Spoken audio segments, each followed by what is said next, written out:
Hey, everybody, and welcome back to the Tonic Accord. I'm one of your co-hosts, Alex Kapitko, and I'm joined by my buddy Drew. Drew, Hello, how you doing? hello everyone. Doing fine. Staying away from the smoke-filled valley down here in California, but other than that, doing okay. Yeah, that's too bad. Hopefully your lungs are staying semi out of the debris. I hope so. I think I'm okay. That's good. That's good. It's too bad this happens every year. It seems like every year it's gotten worse too. It's unfortunate, but thankfully the LA Fire Department and others are doing a really good job. That's good. That's good. So, well, with everything going on in the United States right now, from, as everyone knows, the Ukraine scandal, the impeachment talks, the 2020 candidates, and now the new aggressions against the Kurds in Syria, I feel like it's very easy to forget about some of the lesser covered topics. I think one of the most important things that's going to be happening in the next year are there are going to be many controversial Supreme Court decisions coming up. And one of the cases that fascinates me is a Louisiana case in which the highest court in the land, the Supreme Court, will look at a state law that requires doctors to have admitting privileges at local hospitals in order to perform abortions. And this is seen as controversial because it is often very difficult for abortion providers to obtain this credential, and many see this as a backdoor method into limiting abortions. And I think this case and others like it remind me how abortion will be a big, big topic in 2020. And though there's other things going on, I think it's important to still have a discussion about this controversial and very divisive issue. Absolutely. I mean, ever since the 1970s, this has been an issue that is consistently on the public's mind. You have, recently in like 2013, you had 650,000 people march at the March for Life at the Washington, D.C. So it's obvious that this is a topic that is not going to go away anytime soon and deserves to be revisited. Right. I agree. And I think it's cool. I'm excited for today. A little anxious, but after a lot of speculation and trying to get this fitted in, we are finally having two guests on the show today to talk about abortion. Just kind of have an open conversation about kind of where the pro-life and the pro-choice people fall and kind of how maybe to find compromise.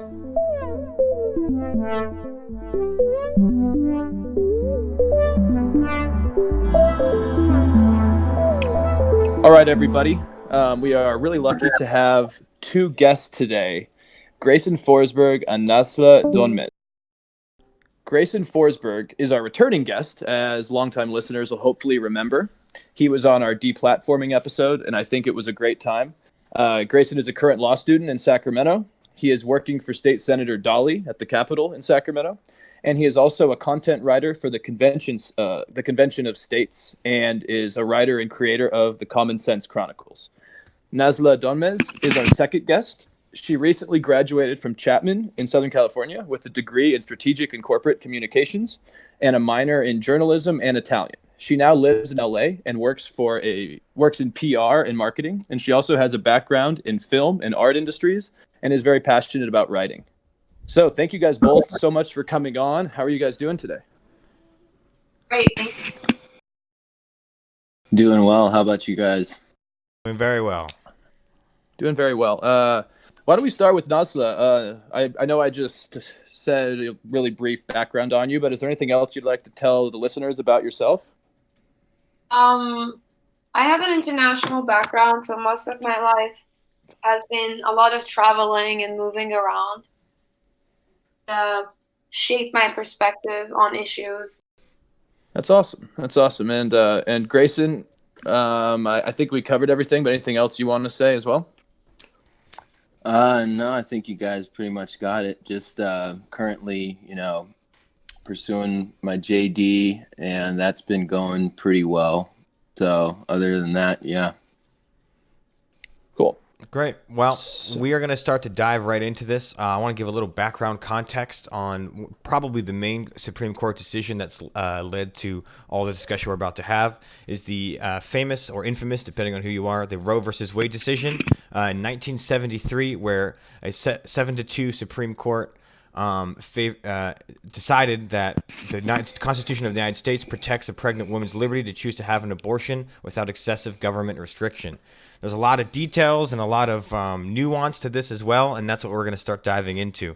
But in general, we want to just start. Where do you guys usually lie on as far as Roe versus Wade and abortion rights in general? Nazla, how about we start with you? Well, I'm obviously pro-choice, and I do think it's the woman's decision and her decision only to decide if she wants to keep a baby or not. Okay. And Grayson, where do you lie? Well, I would be I wouldn't say completely, but I would definitely be on the other side of the spectrum. I'm pro-life. I would say that, I completely respect the woman's choice and everything, but I'd say my primary,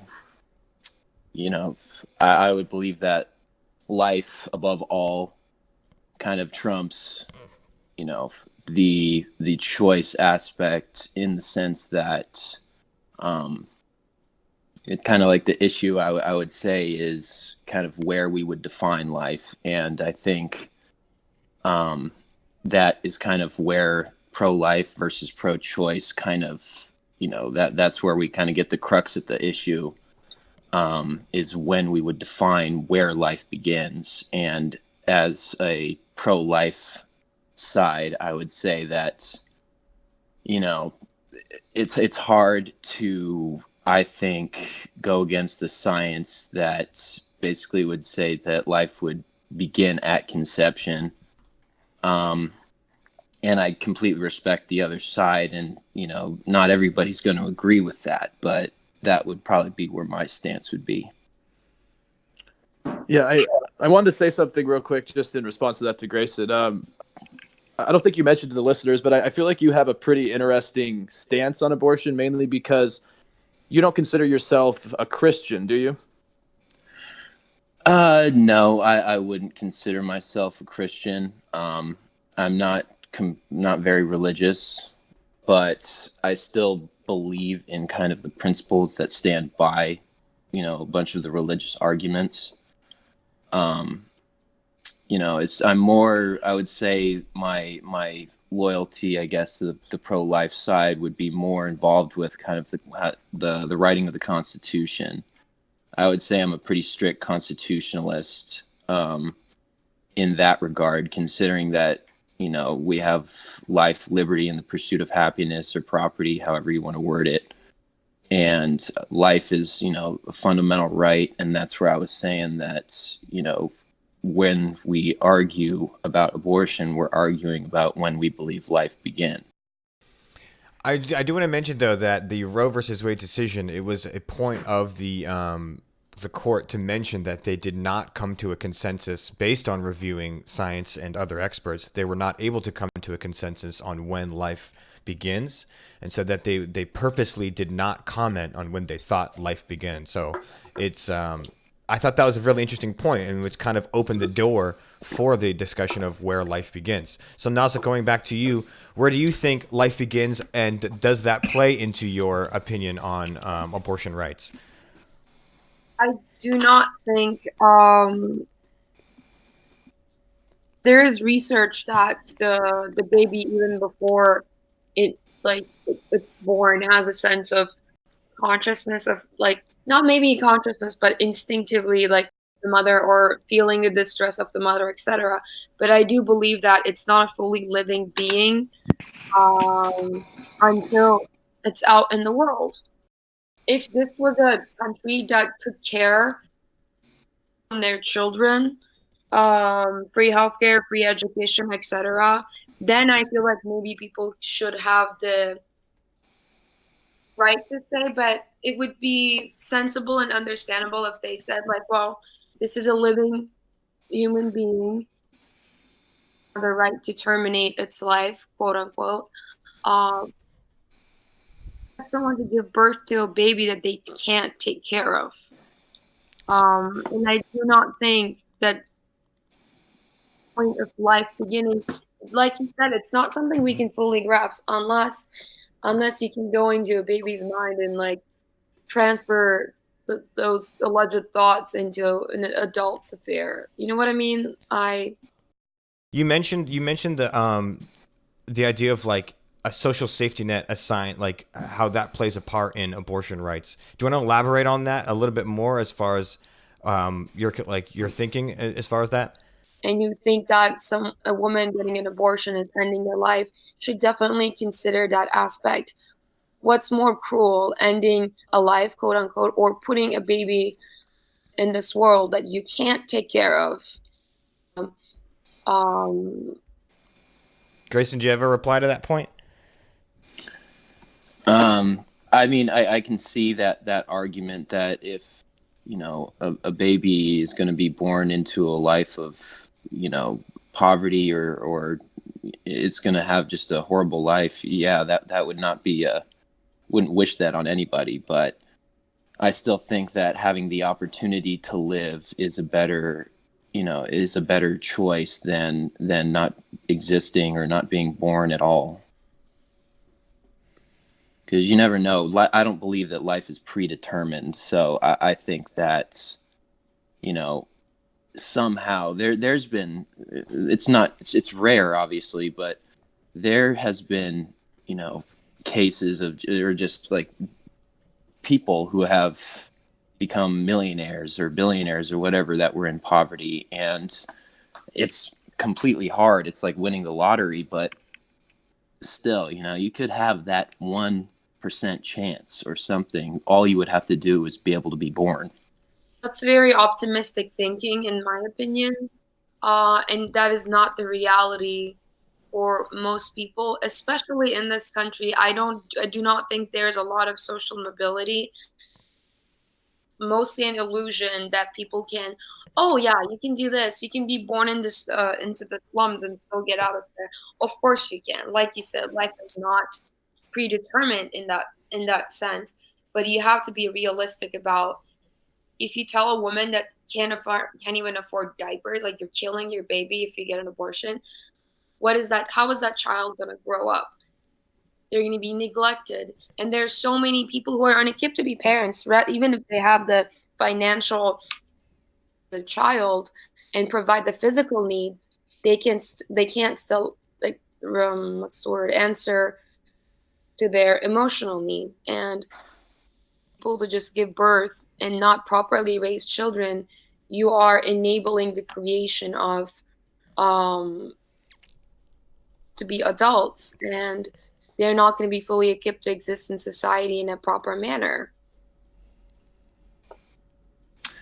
Yeah, you could, and I respect that position. I think that even I know that adoption is, they're not the best run kind of agencies, and the system is not very well. I mean, I don't have much knowledge onto this, but I'm sure there's people who are put up for adoption, and it's really hard. It's some of it is a tragedy, but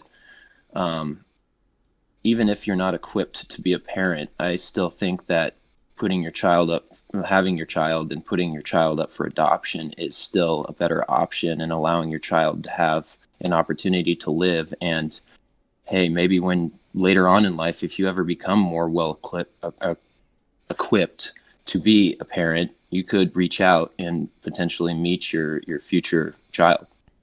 And traumatize them, saying that, oh yeah, I gave you up, but now I can take care of you. There are so many children in the system going from one foster home to the other, being abused along the way. Look at all those children by the borders. There are a lot of people who adopt them, and the system for them is not as hard as the traditional one. So they can just pick up a baby and, claim them as their own and do whatever they want with them, basically. And I think, and as murder, I mean, of course, it's not just this. Like, we should be promoting, safe sex, protection, etc. And there are a lot of religious people that think that's a sin, and then the baby is out, and the abortion is a sin, whatever. So it's a continuing cycle.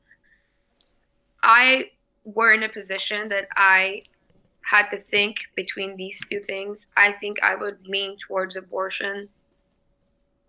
I want to put a child in this world that I can't take care of. Simply put, as a woman, especially like there are cases that people get raped or like age. I mean, asking this person to go through the experience of birth is also cruel, in my opinion. It's so traumatic to carry a baby around in your body for 9 months, knowing that it's not going to be your baby. You're going to give it up.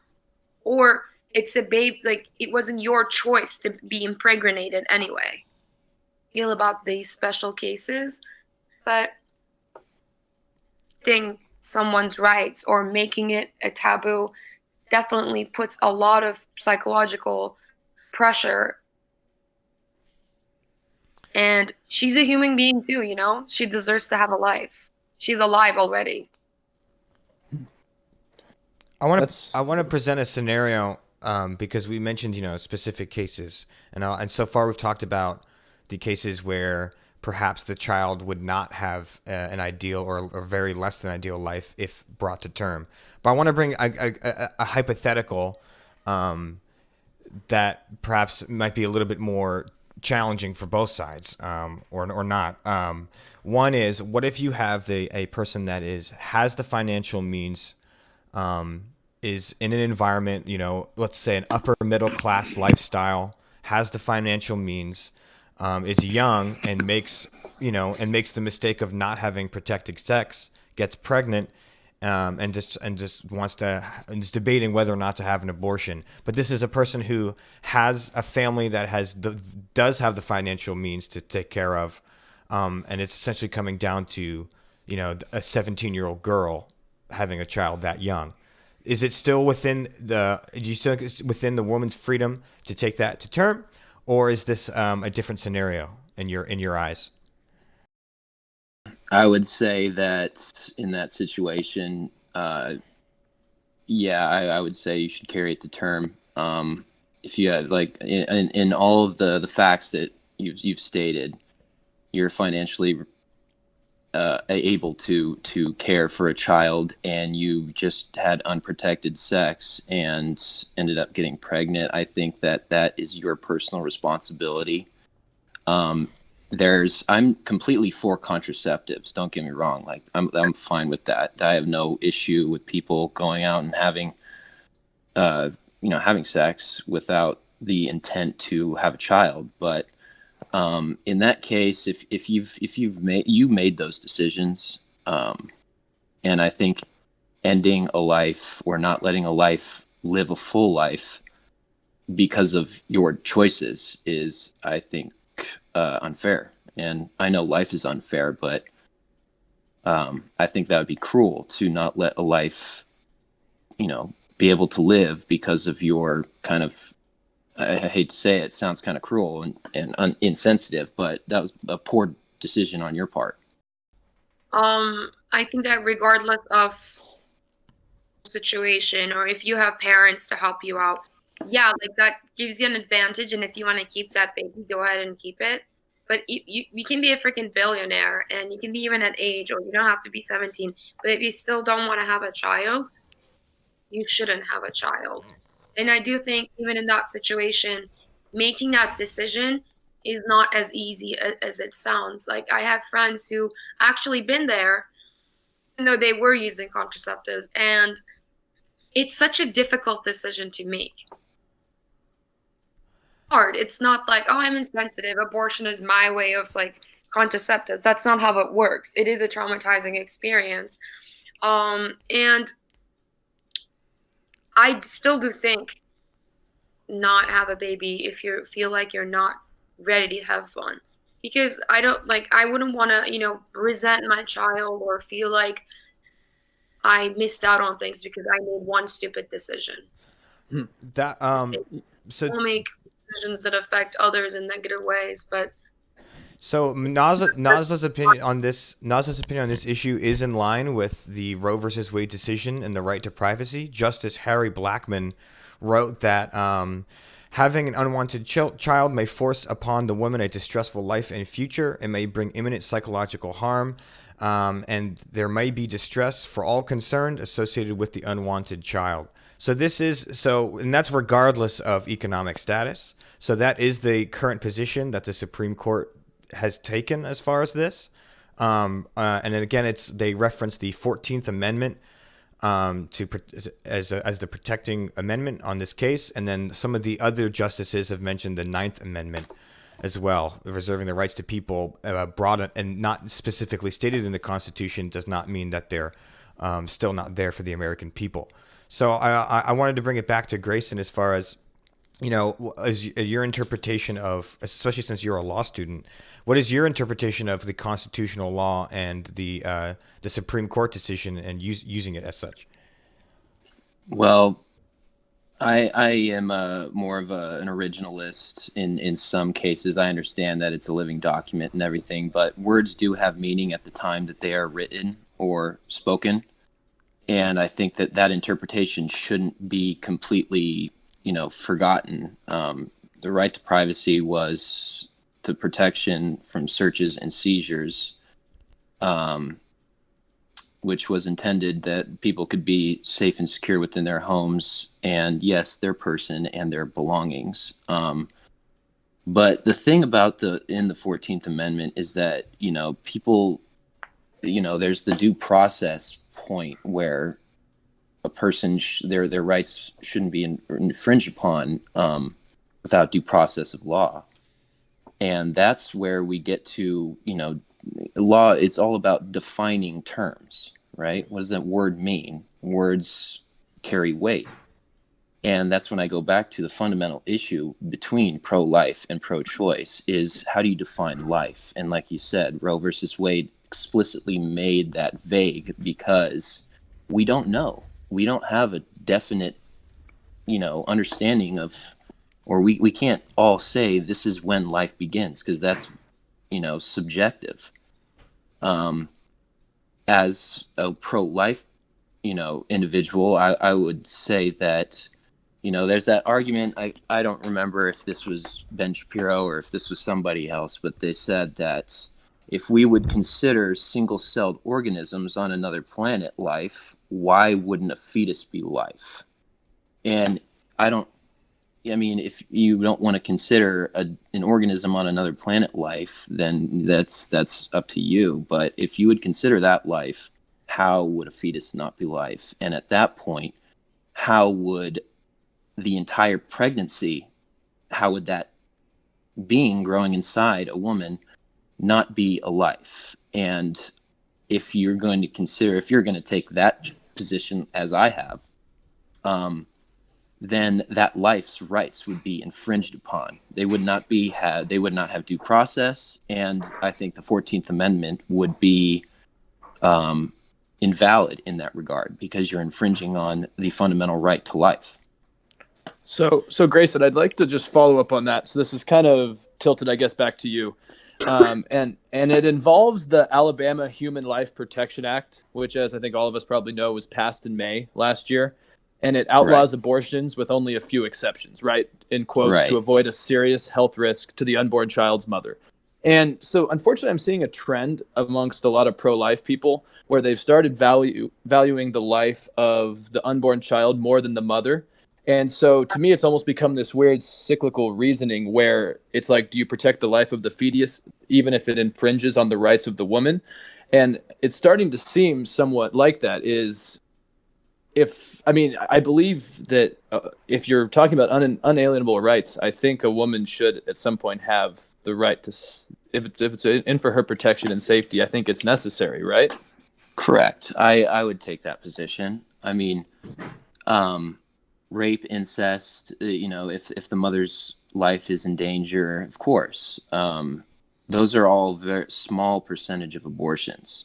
The majority of abortions are just, they want, you're going to get an abortion. It's, rape and incest is a very minuscule percentage of abortions. And with technology these days, it's actually quite rare. There was actually an abortion doctor who, I forget the article, but came out and said that a woman's life is, with technology these days, is very rare that her life is actually going to be in true danger. If it is, and I say that these cases they do exist, obviously. If her life is in danger, then of course, she I would say would get precedent over that, and her inalienable rights would be infringed upon, and that's a hard choice. Like, you're trading one life for the other. But I would say if the mother's life is truly in danger, then yeah, I would say save her.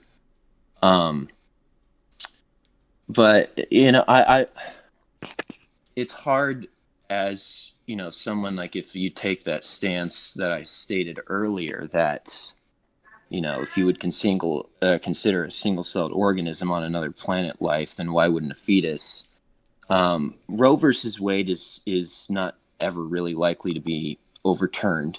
Not at least in recent, it's not going to happen. But I would say a kind of the, because there's the extremes, right? The Reproductive Health Act, which goes to the third trimester.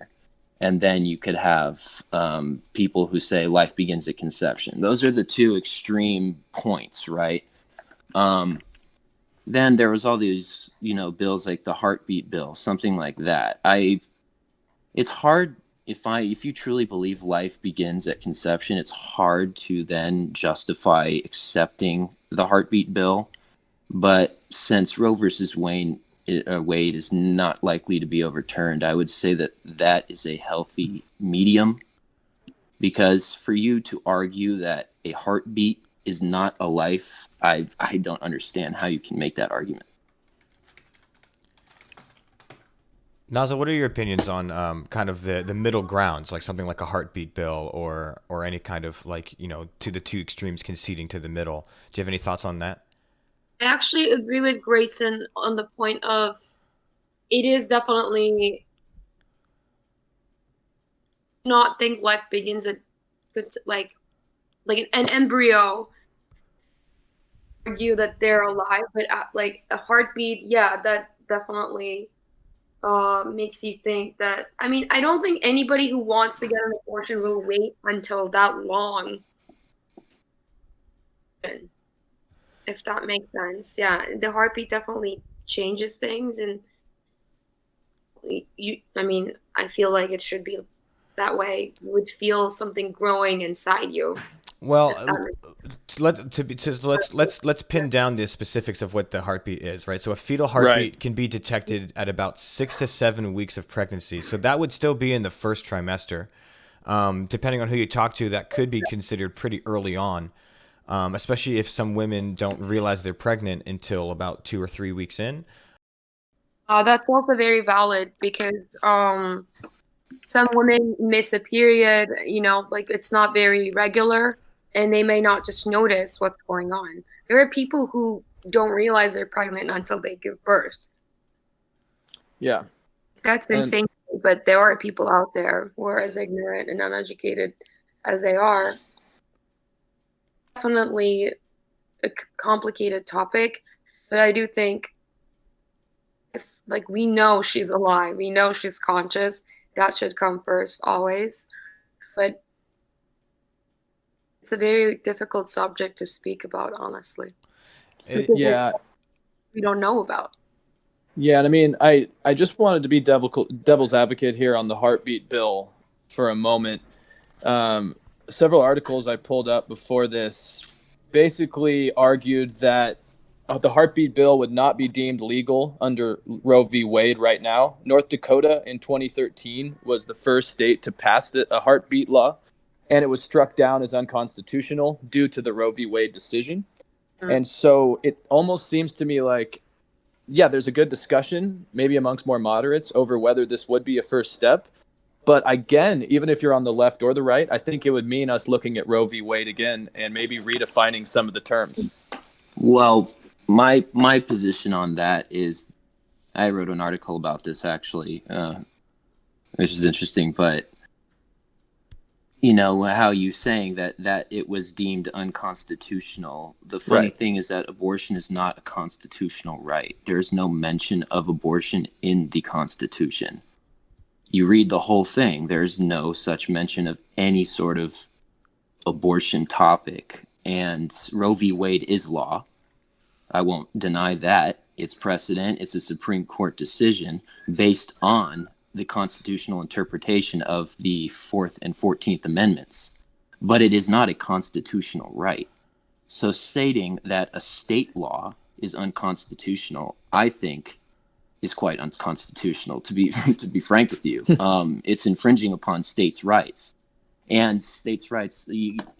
This is good for pro-lifers and pro-choicers, and it's bad for pro-lifers and pro-choicers because depending upon the state you live in, the laws are going to be different. You know, New York, for instance, obviously, and then something like Alabama or like what was the state that you mentioned? Was it Idaho or? Well, this was North Dakota who North passed Dakota, it, but that's right. But also Alabama, Georgia, and I think about Right. 10 other states also passed similar ones, but they were all, I think, deemed unconstitutional. Right, and see, I Do you think the there should state- be a standard that entire country rather than state by state differences? yeah, I actually, volunteer for the Convention of States nonprofit where we want to invoke Article 5, right, of the Constitution and bring more, have a Right. have declare some amendments for the Constitution, bring power back to the states. I'm more of a state power guy. I don't really. I'm very skeptical of the federal government. I'm very skeptical of the power that it's bloated in recent years. The power to the executive, for instance, in the past 2 terms, I feel Obama and Trump have definitely increased the power to the executive, which I don't agree with. But I think that states' rights should not be, overlooked. I think that something like this it's hard, right? If you want to live in a state, that's where you want to make your home, but you don't agree with the state law. That it's like, do you move or you just kind of put up with it? That's kind of a hard case, right? But I guess the New York Times has a good point that just says that it's sort of short-sighted to have different state level laws because though some women would be able to travel out of conservative states to get an abortion, poor women and women of color would not be able to do this. Right. I exactly. This is what I'm saying. It's hard, right? And that's it's kind of the kind of the chink in the armor, I guess you could say, for like the state advocating for the state's rights is that, like you're saying, if you want an abortion, you can just go over to the next state, something like that. But there are limitations to that as well. Like your ability to do that is very restricted. It's not as easy as it sounds, like Alex said. Plus, Correct. I think that, human rights, like, it's about liberty. It's about freedom to decide the destiny of your own body and your life. So I do think there should be a certain standard that covers. I'm not speaking of about in terms of increasing executive power or anything like that, but I do think there should be a standard that's followed in this country. Yeah, and I agree with you on that point. That's kind of the thing, like whether you're a pro-lifer or a pro-choicer. That's a deep philosophical kind of, belief and argument, right? You're arguing for the woman has the right to choose versus, when a pro-lifer would say, well, we believe that, that's a human life and that trumps a right to choose because you're protecting some other life. And either side, I don't disregard the pro-choice side, and I hope that pro-choicers don't disregard the pro-life side, but it's hard, right? Why should individual states have a different law on something that humanity should decide as a whole, right?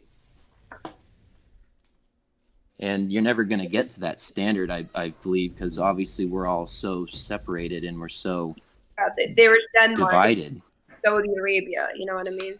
But Yeah. putting an unborn baby's rights, living conscious human being, like a woman's rights, to me, especially like outside very extreme cases. That to me is hypocritical, because once that baby is born, that person's hands to take care of that baby. But at the same time, once you put a baby in the world, that baby doesn't anymore. Like if you mistreat it, child services can take it away from you just like that. Especially in European countries, like once the baby is born, it kind of belongs to the society. So you have to raise a proper human being, or your baby is going to be taken away from you. That's a fact. Once you give birth to that baby, you're expected to take care of its physical needs, emotional needs. But if you fuck up, they're going to take away your baby, right? It's true. These women should be promised and delivered. These promises should be delivered. Like, we will take care of this baby. The government will take care of your baby. If you don't have the means to take care of your own baby, still give birth to it and we'll take care of it. But no, it won't happen. Free healthcare, no free education.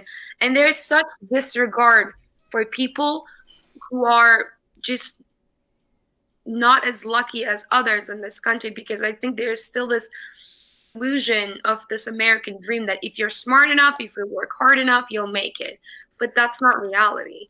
A lot of people are imprisoned into the circumstances they're born into, because they don't receive the proper education to equip themselves to make their way out of that situation. Like you said, it's so rare for people to get out of really difficult situations. So asking, even not that, like asking a middle class woman, educated, etc., if they don't want to have a baby, if they don't want to put a child on this earth, they shouldn't have to. That's where I'm. Right. I think, yeah, I Interesting. agree. You made some good points. You know that my only counter would be that, you know, the unborn child can't advocate for its own, you know, choices, right? Not yet. So obviously, if they could and say, oh yeah, you know, I know that I'm gonna just get the short end of the stick here, and my life's gonna be pretty horrible. I don't want to be born. Like, a child can't do that, you know. So that's where the argument is, right? Where the mother would choose. You know, I know my child is not going to ever have a good life. I know that they're going to be, you know, they're just, it's going to be put into a terrible situation. So do I make that choice? And then, you know, the pro-life side, we'd argue that no one should make that choice. That under the circumstances, right? There's the exceptions that have been stated earlier, but you know that this person, this life can't argue for what it wants personally. So someone has to be that person to argue for that unborn child. And you can't do that unless it's born. The unborn child doesn't have the consciousness to even feel the pain of, like, quote unquote, its life being ended.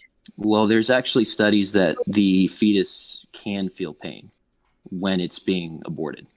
After a certain date, though. After a certain date, which is actually pretty early.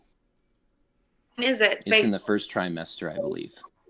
Right, which is also we've well, that talked brings about. into discussion when is a good time, and when is like the point that we should discuss limitations. I think that opens up a new discussion, but I do think that right conscience, making the choice of like terminating a pregnancy and thinking of it like, oh, like I'm ending a life.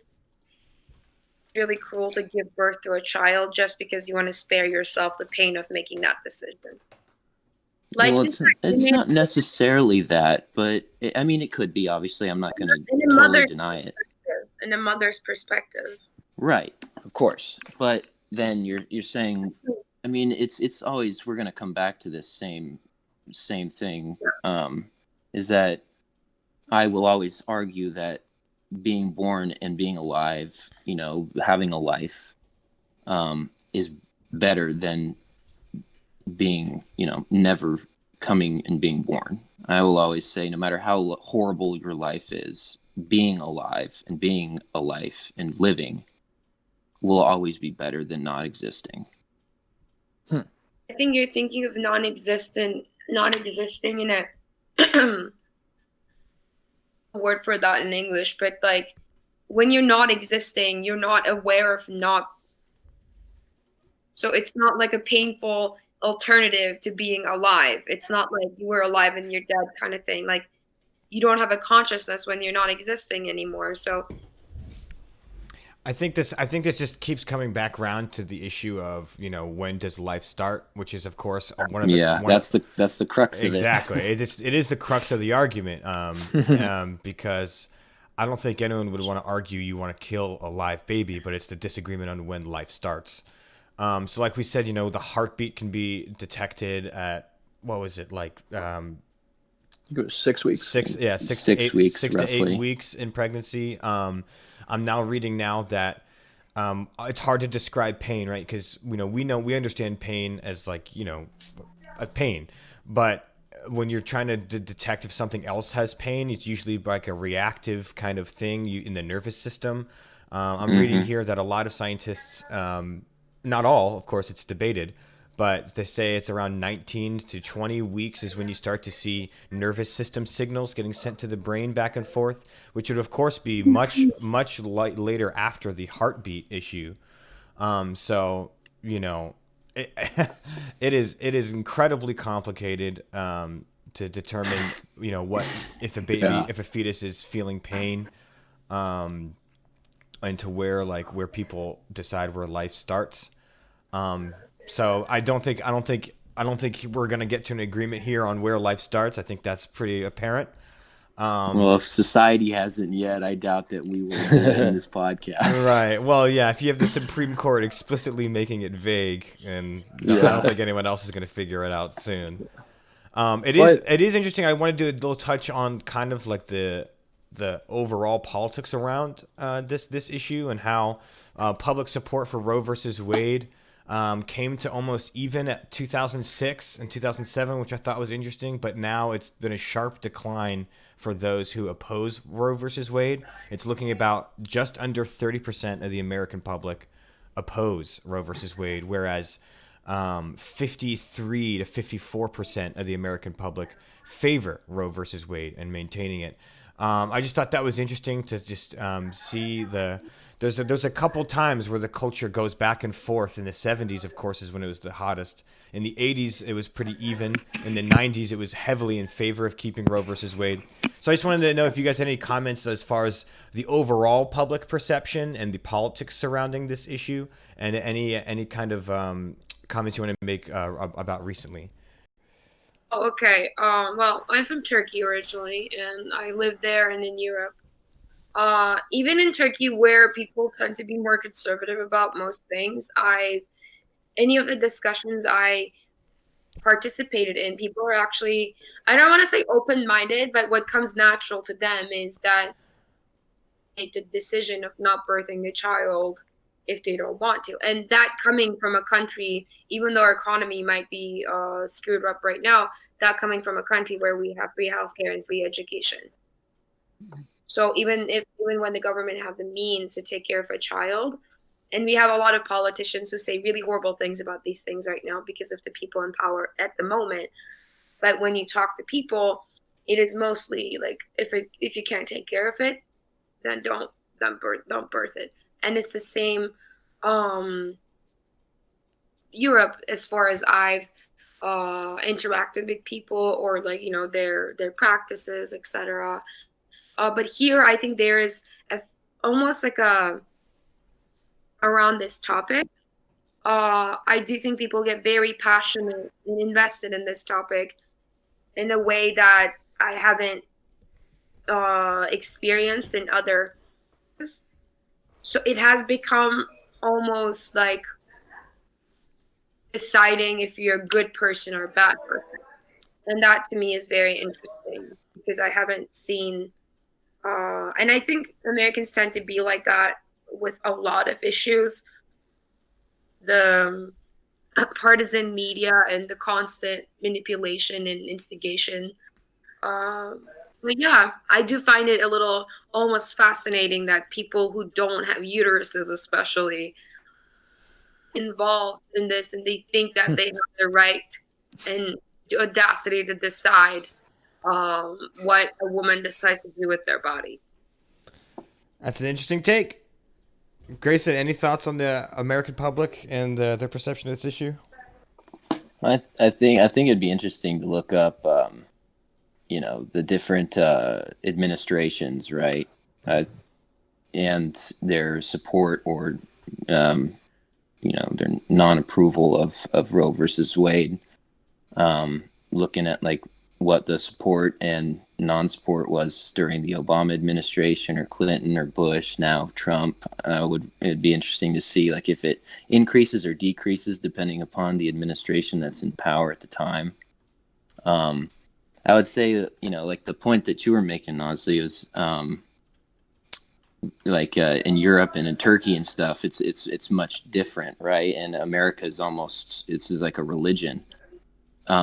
I think that might have something to do with, we have the two-party system, the presidential system, and that has kind of just made Republicans and Democrats, right? So it's like you either support one or the other, and that support has gotten so ingrained either one side or the other versus kind of having a parliamentary system in a bunch of places in Europe, I think, and having a bunch of different parties and positions.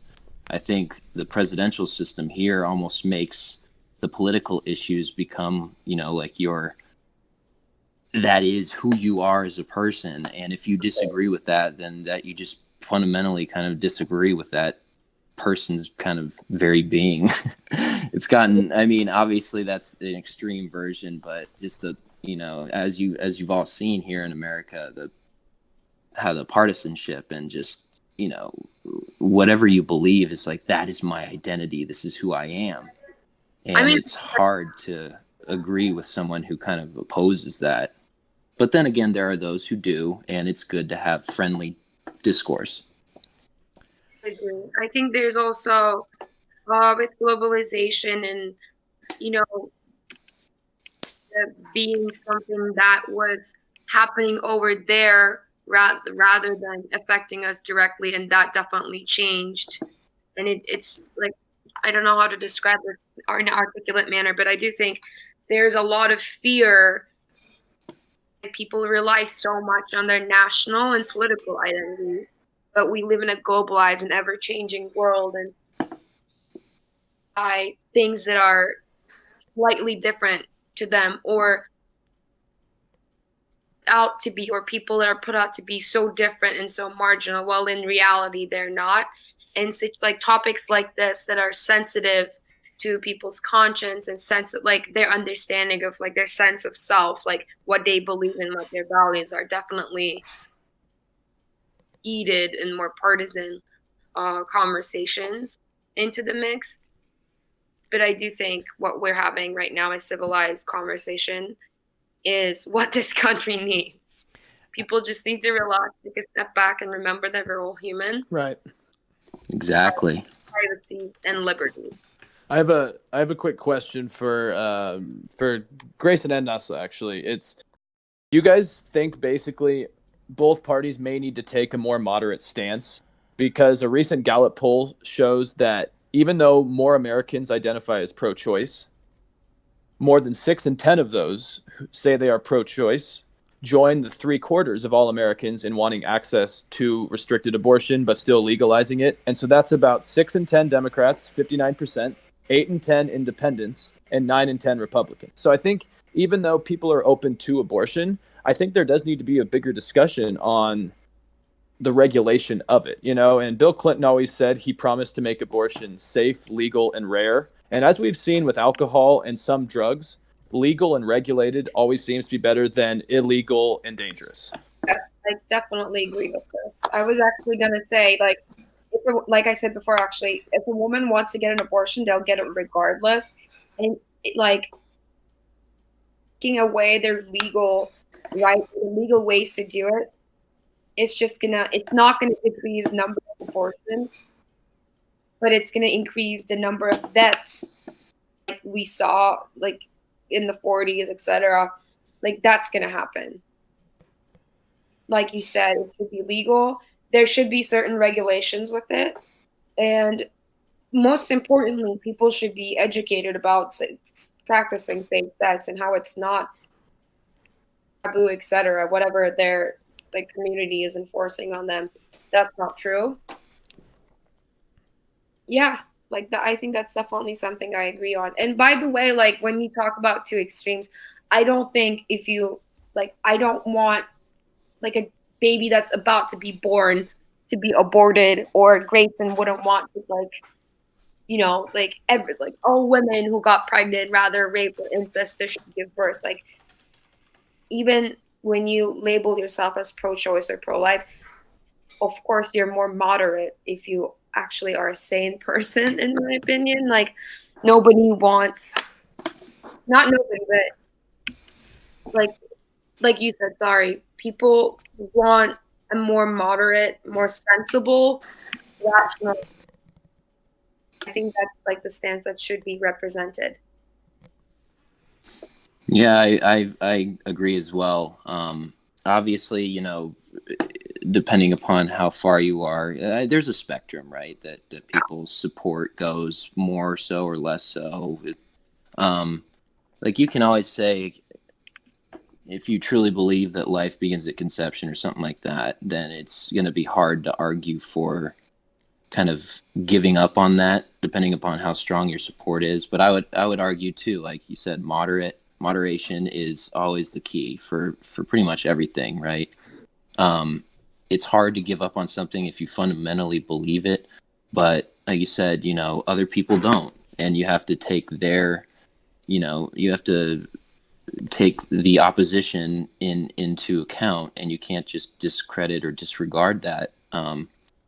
We're not all going to have the same beliefs, and I do believe, like, I don't think I wouldn't advocate for Roe versus Wade being overturned. I wouldn't. I think, like you said, there should be some regulations on it and stuff, but I do believe that there shouldn't be a federal kind of like tax or anything like that funds abortions. I'm completely opposed to that because, say if you truly are like religious in whatever aspects, that would, fundamentally you'd be paying for something that you truly do not believe in, and I don't think that you should be forced to do that. Obviously, states are different kind of ball or arena or whatever. But yeah, I don't think it should be overturned, and I don't think it should be illegal. There should be like kind of we should both sides go to a more moderate stance on it. And it's so funny that if we could all just kind of give a little instead of always wanting to take. It's so hard but some people obviously their support for something is so strong that it's like, I can't, this goes against my very being. I can't give ground. And it's, there's those people I'm not going to disregard, the extreme side of either side either. But yeah, I do agree with both of, your contentions that we should go more moderate. I think that would be better for the country. Well, with that, guys, I think that's a good place to end the discussion and wrap it up. I think that was a very good discussion. We covered a lot of things. Obviously, this is an issue that will continue on, and it's a debate that I don't think will end anytime soon. Again, because we talked about how some of these issues are so tied to people's identities. This will probably come up again in the Supreme Court, and we'll see what happens. But Nazla and Grayson, thank you so much for joining us on the Tonic Accord. We really appreciate your guys' input into this discussion. I had a great time listening to both of you guys talk, and I have a lot to think about now. Yeah, I completely agree. It was awesome that we finally got this together, guys.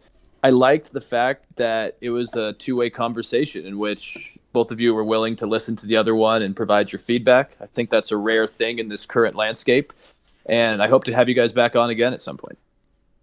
Yes, thank you. I really appreciate it, and I enjoyed my conversation. That gives me something to think about too, especially since, I'm not a woman, so I can't speak from experience. So it was good to get your perspective, Nazla. Thank you so much for including us, guys. I really enjoyed the conversation. And I do think it opens up a different conversation about how people feel about healthcare, like when you mentioned the taxing, etc. And I would love to talk about that on a different podcast. All right. Okay. Well, our listeners, again, this is the Tonic Accord podcast. You can find us on Facebook, YouTube, Podbean, Apple Podcasts. And if I'm forgetting anything else, Alex will fill it in. But thank you again for joining us, and we'll see you next time.